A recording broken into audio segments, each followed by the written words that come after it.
E aí galera, beleza aí com vocês? Aqui professor Matheus para nós darmos continuidade aqui à aula de História do Brasil, né? E continuando com a República Nova, né? Período aí que é o período de democracia, né? Aliás, período esse que é a mais longa experiência democrática da história do nosso país. Período que começou em 1985 e vem até os presentes dias. Na aula de hoje, nós vamos falar do governo de quem? No governo daquele que vai ser o primeiro presidente a ser eleito pelo voto direto após, né, a ditadura militar e também o primeiro presidente a sofrer um processo de impeachment aqui no Brasil. Cara, então quer dizer que esse negócio de impeachment presidentes da República começou com Fernando Collor de Mello? Exatamente isso, meus queridos. Mas antes da gente falar do impeachment dessa criatura bizonha aqui, nós vamos ver como ele chegou à presidência da República.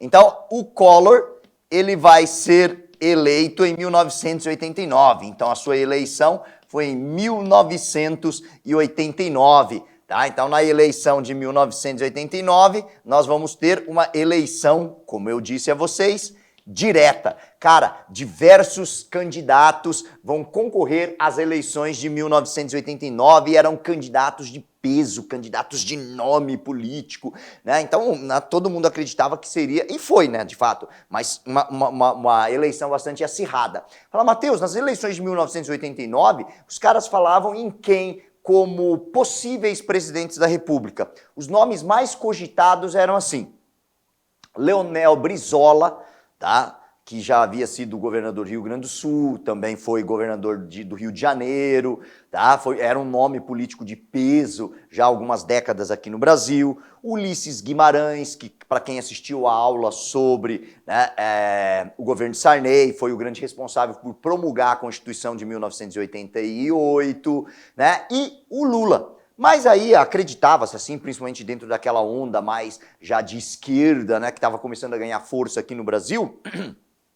Desculpe, nós estávamos vendo ali, né, o José Sarney, o Leonel Brizola e o Lula ganhando terreno.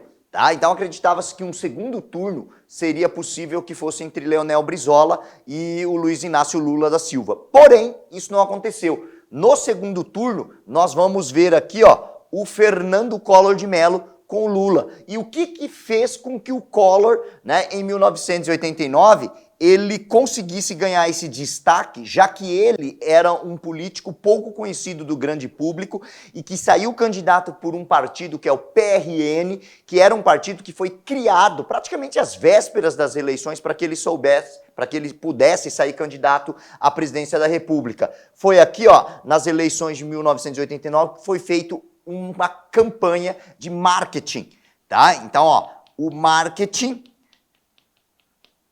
político, né, de Fernando Collor, tá?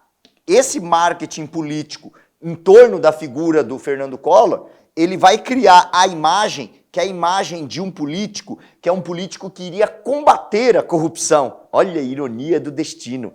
Essa é a imagem que ele criou de um político progressista, e isso ele era mesmo, progressista, um cara jovem, ele tinha 40 e agora eu não lembro exatamente, 42, 43 anos, era um candidato jovem, né, se a gente for considerar assim a tradição daqueles que saíam candidatos a presidente da República, com um discurso muito organizado dentro daquele ideal progressista que eu falei para vocês, né, e moralista, tá, combater a corrupção, onde ele iria, né, também acabar com os privilégios de funcionários públicos. Então ele se coloca como caçador de marajás. Fala, Matheus, eu nunca havia ouvido falar disso. O que é marajá? Marajá é como foram denominados os funcionários públicos que tinham vários privilégios, que eram privilégios garantidos pela lei, meus queridos, quando as pessoas faziam os concursos públicos, tá? E aí, então, até isso não, obviamente que não existe mais, mas As pessoas que prestavam concurso público, muitas vezes, eles acumulavam funções ao longo de sua carreira pública, e aí quando essa pessoa se aposentava, todas essas aposentadorias referentes a todas essas carreiras eram acumuladas. E aí, então, o cara, quando ele se aposentava, ele ganhava o referente vou colocar assim, tipo, a 2, 3, 4 profissões diferentes.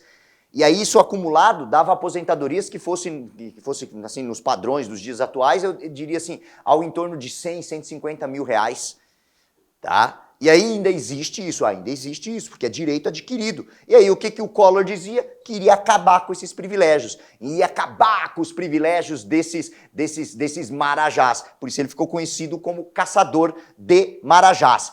Qual que era o grande problema do Brasil? Mateus, o grande problema do Brasil era a década perdida, a hiperinflação, a recessão, o desemprego, a crise econômica.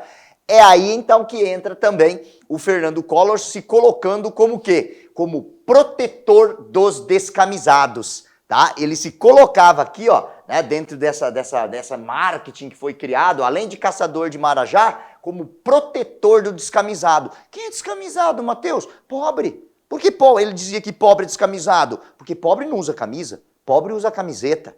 Por que usa camiseta? Porque camiseta no trabalho, geralmente do dia a dia, camisa é uma coisa assim mais formal, geralmente para trabalhos, né, em escritórios e coisas assim. Então ele criou, vocês estão vendo? Ele criou toda uma série de símbolos e uma imagem em torno dele que fez com que ele se projetasse nacionalmente. Tá? Óbvio, teve apoio também dos meios de comunicação, isso daí é algo inquestionável, tá? Isso daí levou à vitória do Collor de Mello.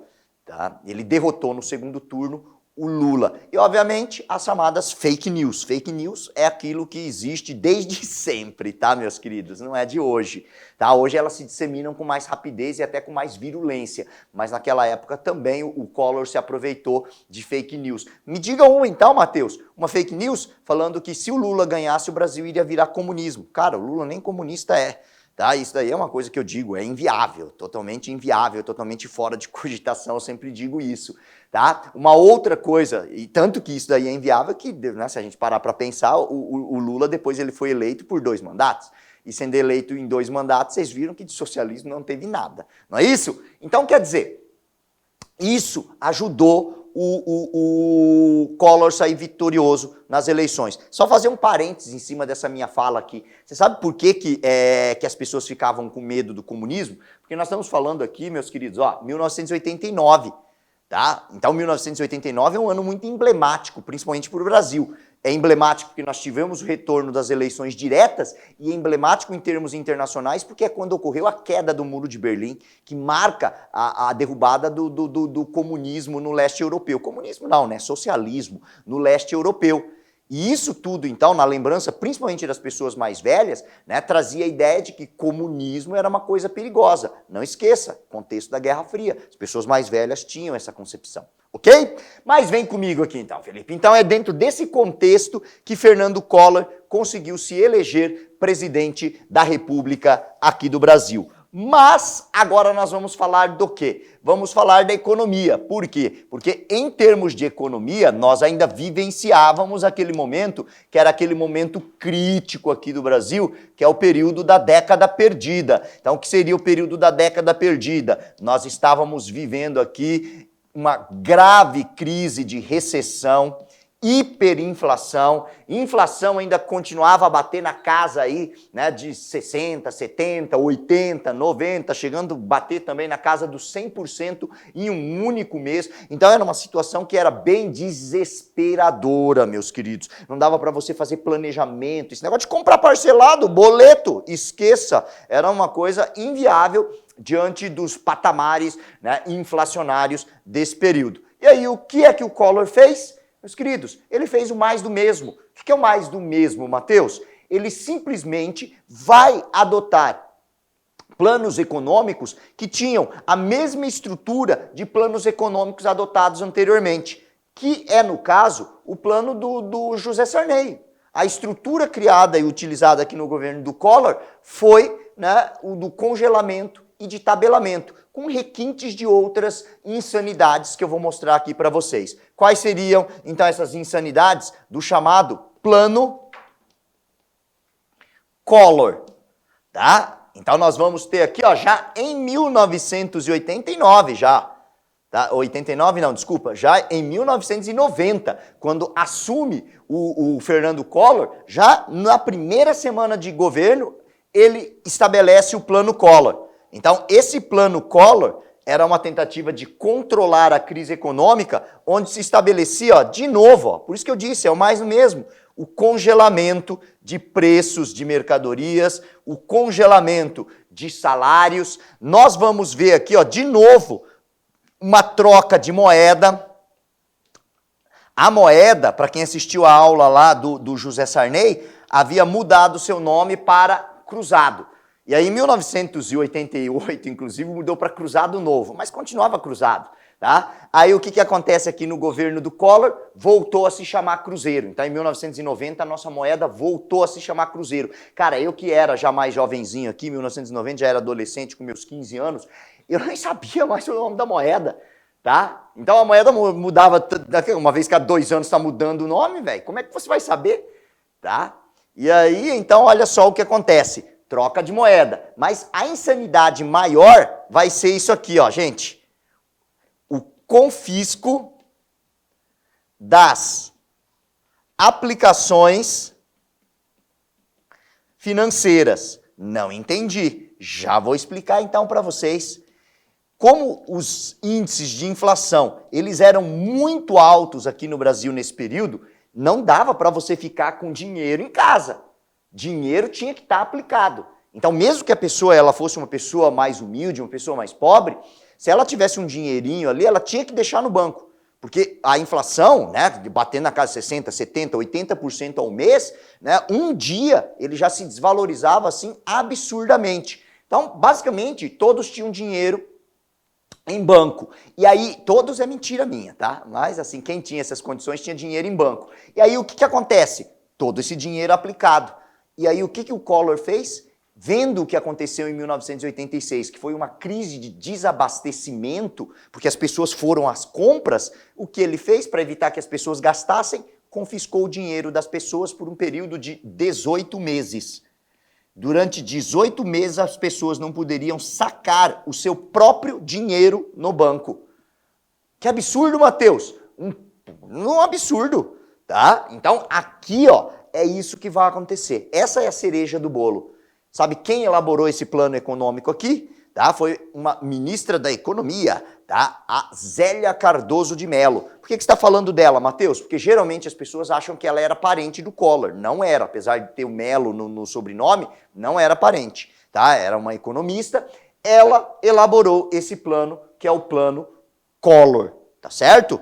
Plano esse que, obviamente, também não vai dar certo, porque era o mais do mesmo. E isso aqui, ó, gente, foi um roubo. Isso aqui foi um verdadeiro roubo que aconteceu aqui no Brasil. Tanto que agora, já recentemente, muita gente entrou com ações na justiça para recuperar-se dos prejuízos, porque o dinheiro ele foi confiscado por 18 meses.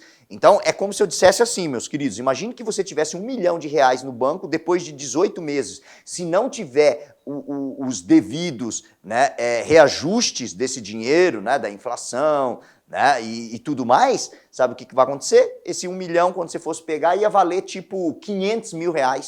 Imagina a perda que você acabou tendo. Então aí muita gente entrou na justiça e está recebendo de volta esses prejuízos causados pelo malfadado Plano Collor, tá? Então quer dizer, não deu certo, ok? Mas, olha só, eu disse a você, né, no começo aqui, que o Collor era um cara com ideias progressistas. E aí, em termos de economia, ele começou um discurso diferente dizendo que o mundo estava se globalizando. Então, pela primeira vez, né, um estadista aqui no Brasil, ele começava a falar de uma forma mais ampla, de uma forma mais contundente, o que seria a globalização. E, de fato, ele tinha razão. Nesse sentido, ele estava tendo uma visão muito clara, porque a queda do Muro de Berlim acelerou esse processo de globalização. A partir de 1989 é que o mundo ele começou a ficar muito louco, tá? Tava lá eu também, você se lembra disso? Você é quase uma múmia, Matheus? Pois é, eu me lembro disso. Cara, eu me lembro de Pedro Bial apresentando a queda do Muro de Berlim. Eu assisti isso ao vivo.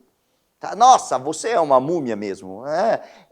nessas horas assim, até que eu vejo vantagem em ser tiozão, tá? Isso aí é algumas vantagens que a gente tem. Então aqui, o Collor começava a falar de globalização. Então o Collor, ele vai aqui iniciar uma política, que é uma política que nós chamamos de neoliberal.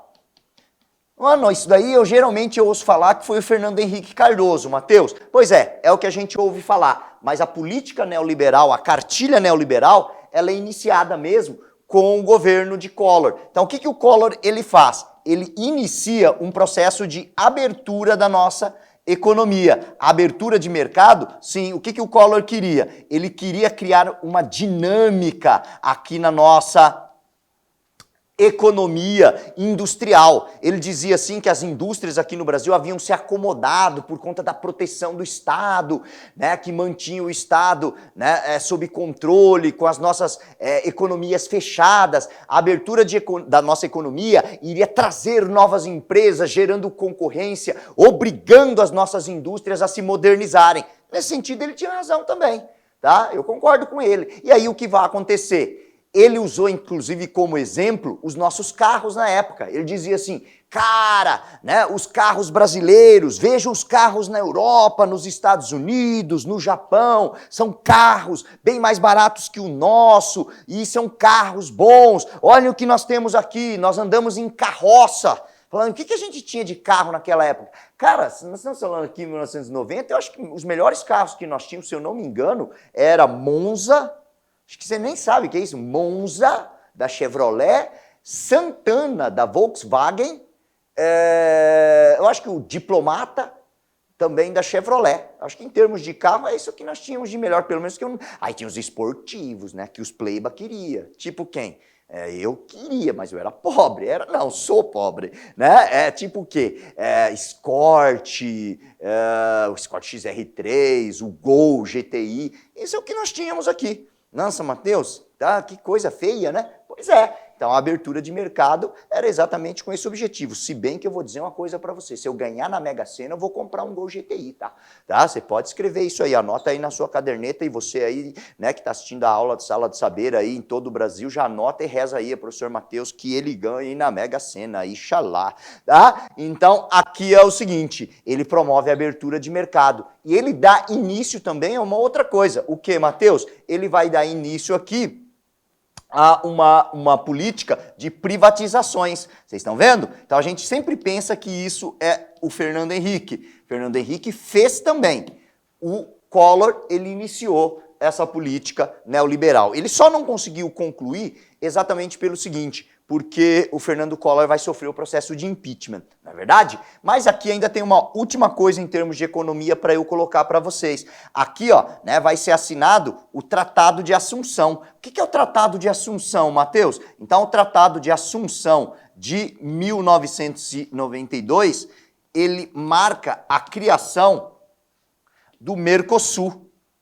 Tá? Então nós vamos ter aqui, ó, a criação do Mercosul. O que o Collor disse? Ele falou, abrir a nossa economia é um risco, porque nós vamos ser devorados por nações imperialistas. Então o que a gente tem que fazer? Nós que somos de países pobres em desenvolvimento, temos que nos unir para poder enfrentar essa situação e poder abrir a nossa economia e inserir a nossa economia nesse mercado globalizado. E aí então foi criado o Mercosul em 1992, tá? Então isso aqui é algo legal, é algo importante. Vem comigo, Felipe. E aí então, para a gente encerrar aqui o governo de Collor, bem aqui nesse ano de 1992, é que vem a bomba que detona com o governo do Fernando Collor. Aí você vai falar o quê, Matheus? Nós vamos ter aqui, ó, o famoso caso PC Farias. Tá?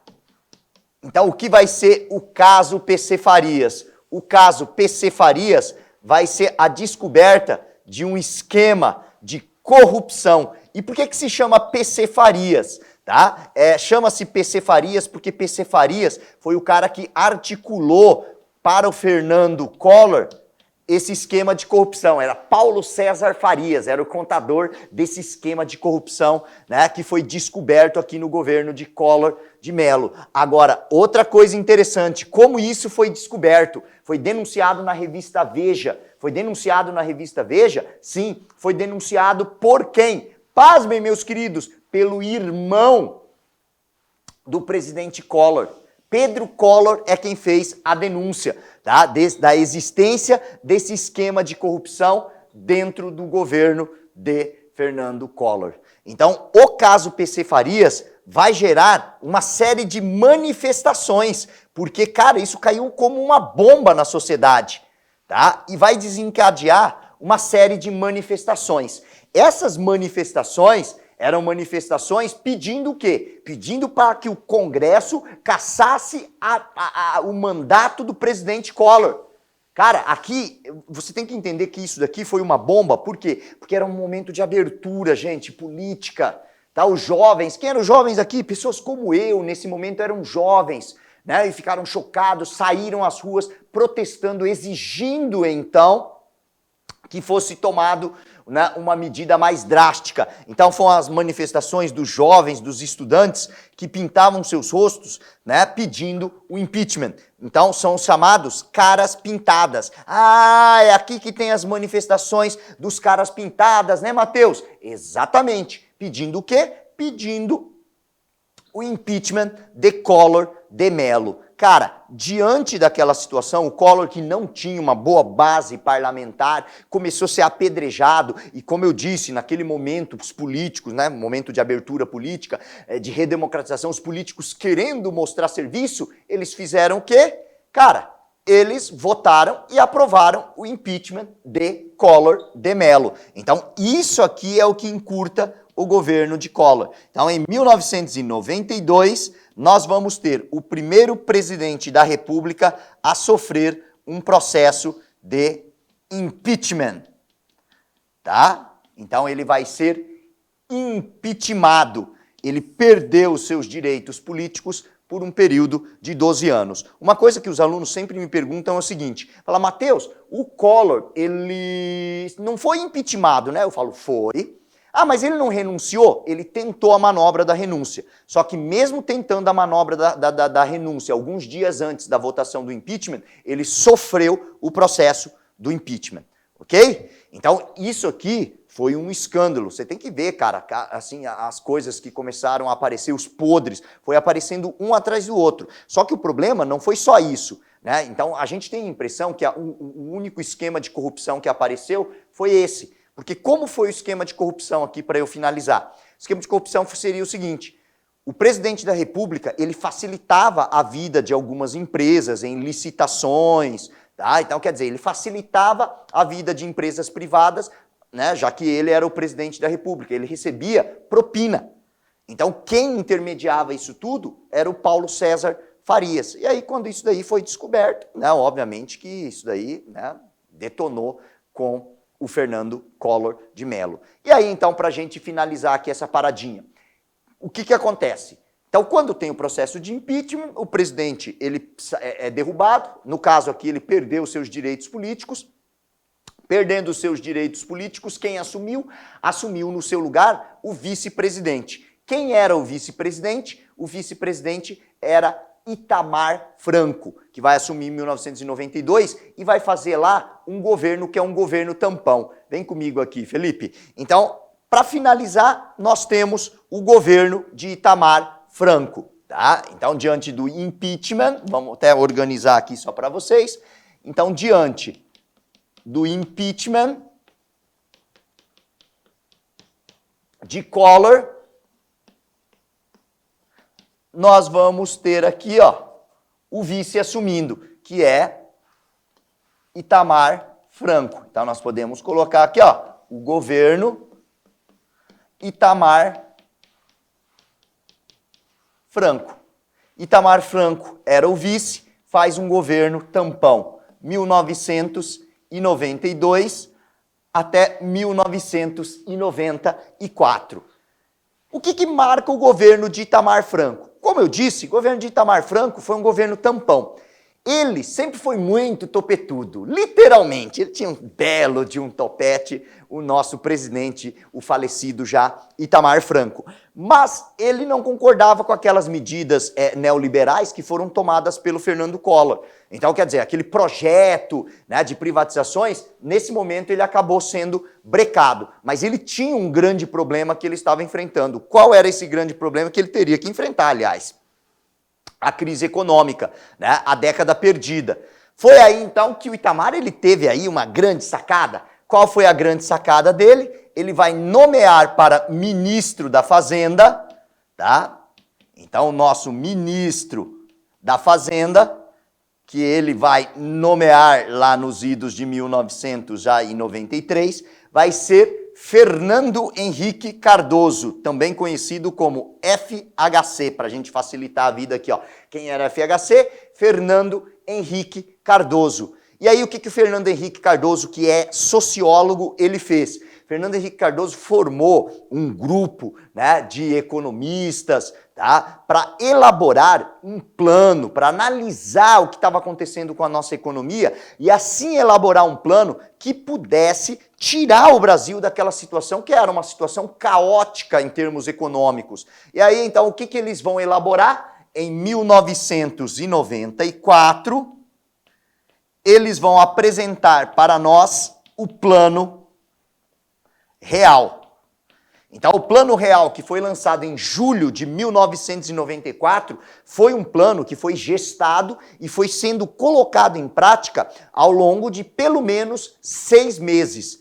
O Plano Real, ele trouxe de volta aqui, ó, para o Brasil um pouco de dignidade, ele trouxe estabilidade econômica. Então, por isso ele põe fim à década perdida, Matheus. Exatamente isso.